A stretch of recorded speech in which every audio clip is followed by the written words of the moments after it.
Everything, all of this chaos and madness, all began with the black fog. It was just an ordinary day when the news reported a strange phenomenon. A wispy black cloud of fog steadily making its way toward the west coast of the country from over the ocean. Nobody really cared at first, as you'd expect. It wasn't hurting anyone except maybe the sailors and planes flying over the ocean, but life for everybody else continued as normal. Whenever the news would talk about what we now know as the black fog, people would nod, show mild interest, and say something like, "Oh yeah, that's interesting," and be done with it. That was until the black fog hit the west coast. Cities on the seaside were the first to be hit and covered with the black fog. The news went crazy, every station frantically pointing their cameras at the fog to capture footage of the unique event. Personally, it always looked like a thick cloud of smoke to me instead of a city covered in fog. The news said that nobody from the outside world could contact anybody within the fog. A nationwide panic was beginning, and it grew fast. People who had previously disregarded the black fog now looked for ways to leave the country as the news reported that the black fog was still heading east as though determined to devour the whole entire country. With mass hysteria of this magnitude, it can safely be assumed that plenty of doomsday prophets came forward with explanations about the fog's origin. It quickly became obvious to me that these prophets of the apocalypse were nothing more than crazies who walked into the news stations from off the street. Nearly every scenario imaginable was told as a reason for the black fog's existence. God's wrath on humanity, the apocalypse, aliens seeking a safe place to land their spacecraft. The black fog was simple fog mixed with pollutants in the air. It was a publicity stunt for a new movie. It was the government using the fog for some purpose. Kolu was rising. Hell, we heard everything, but none of the theories seemed to make sense. There were a few more days of chaotic news reports, and then the black fog came to my town. I was walking home that fateful afternoon, turning a street corner to see my 2-story home come into view down the street. Cars breezed past me at a steady pace. Coming toward me down the sidewalk was a mother pushing a baby stroller with an enthusiastic little boy running ahead of her, cheerfully telling his mommy to hurry up. The grass was bright green in the warm summer atmosphere, and there were only a few white clouds in the sky to distract the wild blue yonder above. A red car the side splattered with thick mud raced past me. The bright yellow orb in the sky beamed down on the world, covering us in sunlight. If there's anything I remember from that day, it was all the vivid colors. And then suddenly, out of nowhere, a dark giant stood up over the horizon and loomed over the city, blotting out the sun. Cars stopped in the middle of the road, leading other cars to crash into them. People began to scream. Some hysterical woman wailed, "It's here, it's here." As I looked up at the black fog blotting out the sky, it swept over the city quickly, shrouding me in a cave of blackness. I stumbled through the fog, unable to even see my own 2 hands in front of me. The world around me looked as though it were covered in smoke, but I couldn't breathe it in normally. I heard people screaming, the sound frightfully clear. There was the screeching of tires as cars stopped, and the crunching of metal as other cars crashed into each other. Now, in my mind, I could picture the street as it had been before the fog hit. My house was a few yards down across the street. If I could find my way inside, I could wait the fog out and see if it would disappear and leave the city. I began walking toward my house uneasily, still hearing people cry out for help. It was as though I had become blind. I took my steps with care and tripped over a blunt object when I was halfway across the street. I climbed to my feet with my sense of direction disoriented. How close to my house was I? I just gave it my best guess and made my way forward. I had to walk around a parked car, and after tripping over the curb and falling onto the sidewalk on the other side of the road, my shoes felt grass beneath them. I wasn't entirely sure if it was my yard, though. I worked my way around to the front of the house, inside relief when I realized it was mine. I hurried inside, quickly closed the door behind me. The fog hadn't gotten into my house, which I was thankful for. Only a little bit of it got in when I opened the door, but I could still see. The windows displayed nothing but black. It was as though I was standing in my house at night, a starless, moonless night. I sat down, took a few deep breaths to calm myself, turned on the TV, and began to watch the news. If anything was being done about the black fog, surely they would have reported it. The news anchors were calm, but to my dismay, they had nothing to report. They said the black fog was perfectly natural and explainable. They said that the entire nation was being covered at an unbelievably quick rate, and the president had been evacuated for his own safety. I changed the channel right there, cutting off a blonde-nosed woman mid-sentence. On the new channel, they weren't calling the fog natural. They weren't talking about the president. They weren't pretending this wasn't a national emergency. Instead, they were panicking. People who looked like normal civilians ran around the station in a frenzy, while the camera S-view rested on a guy sitting behind the news desk, sitting in the middle of all the chaos. He stammered as he spoke, trying to maintain order somehow. There were no reports of rescues from any seaside city, nor did the black fog show any sign of receding, the guy was saying.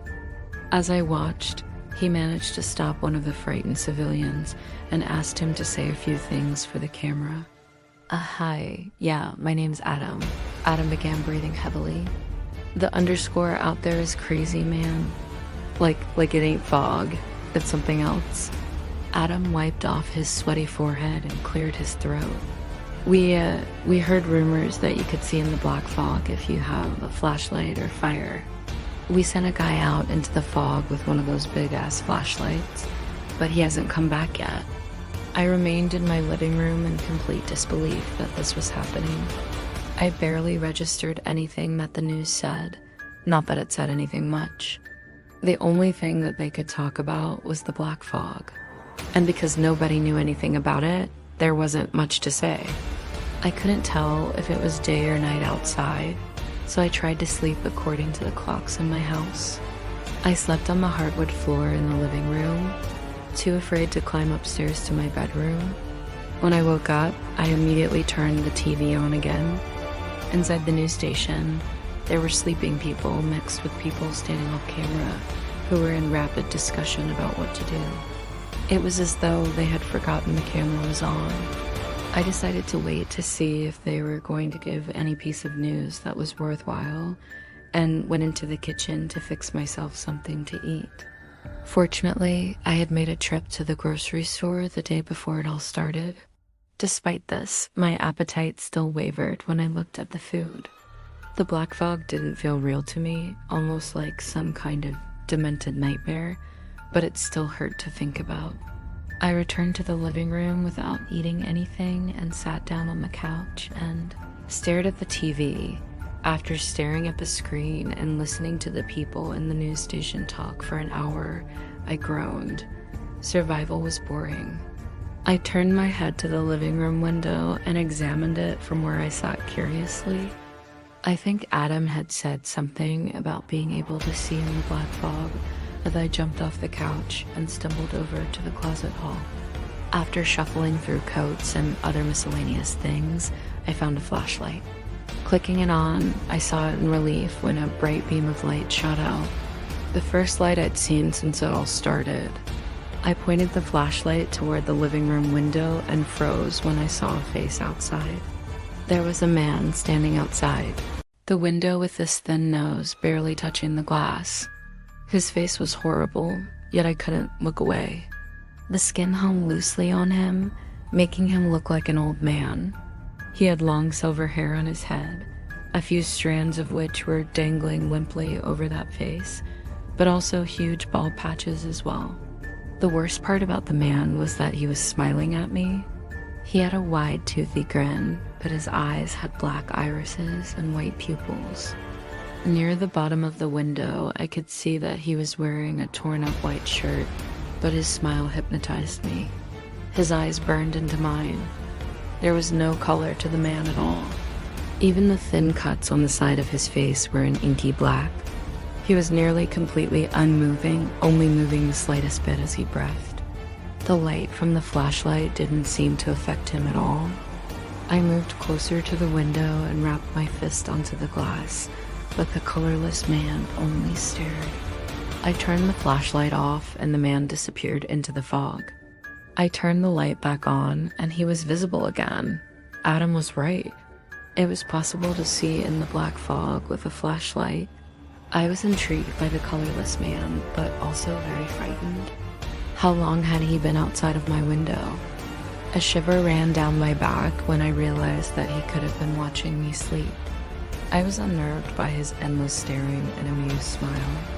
And as much as I wanted to watch the news in the living room, I instead found excuses to stay out. I found myself looking through the same pantry in my kitchen for almost a half an hour. Soon after, I found myself sitting alone in a chair in my upstairs room, quietly thinking about when the fog would lift. But I couldn't stay out of the living room forever, and I eventually went back. The first thing I did was flash the light at the window to see if the colorless man was still there. He was, and he didn't seem to have moved at all since I had first realized he was there. Unsettled, I turned off the flashlight to conserve the batteries, but also so I wouldn't have to look at him. I made myself comfortable on the couch and turned my attention to the news where Adam was talking. "Man, things in the black fog are everywhere," he was saying. "Because the fog is probably covering the whole world by now. Stay vigilant.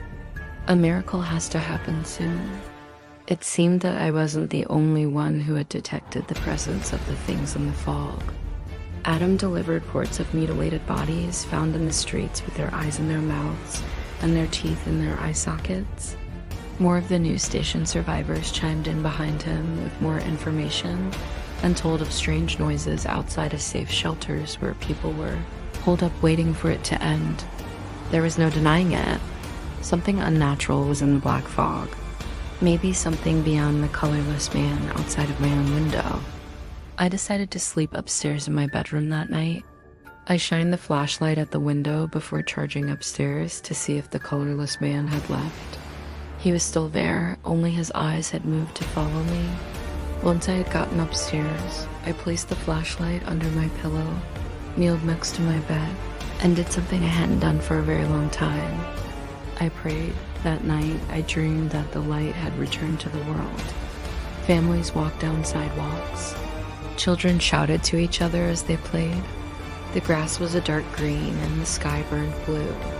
The wind was crisp, gently caressing my cheek as it passed by. I looked around in wonder and then noticed somebody standing behind me. I whirled around to see the colorless man standing there with that same grin on his face. Only this time, there was no glass separating us. I woke up sweating. The first thing I saw was my bedroom window. And out of curiosity, I took the flashlight from under my pillow and pointed it at the window, my thumb flicking the switch on. I don't know what I was expecting to be there. I was probably thinking that the colorless man would somehow be outside my second-floor bedroom. Something was out there, but it wasn't him. This time it was a woman with pale skin and long black hair. She looked younger than the colorless man, probably in her 20s, but she still had that same crooked grin, the same vacant eyes, and the same unsettling stare. She was also completely drained of color as well. I immediately fell off my bed and screamed as the colorless woman stared on. I crawled to my feet and slammed my bedroom door closed as I hurried out into the hallway. As soon as it had shut, I noticed another window in the hallway.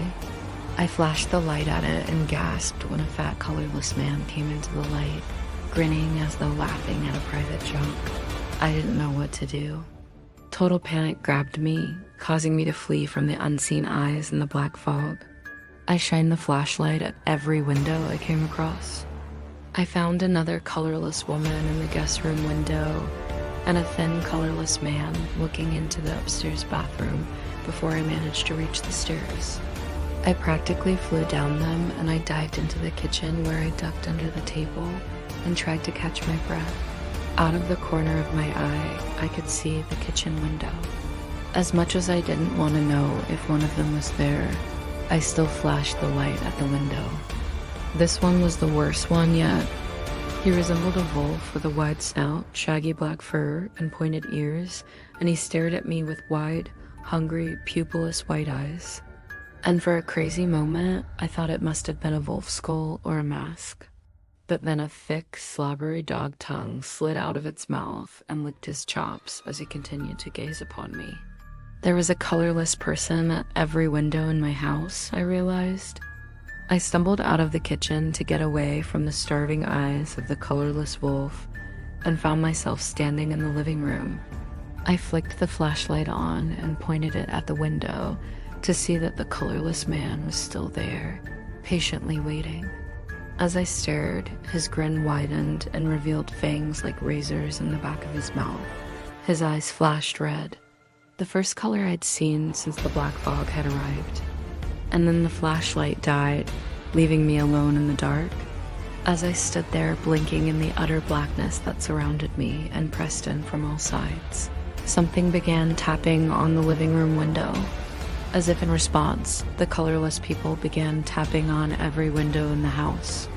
The sound was maddening, completely in unison and growing louder, more frequent as every second crept past. And I've been listening to them ever since.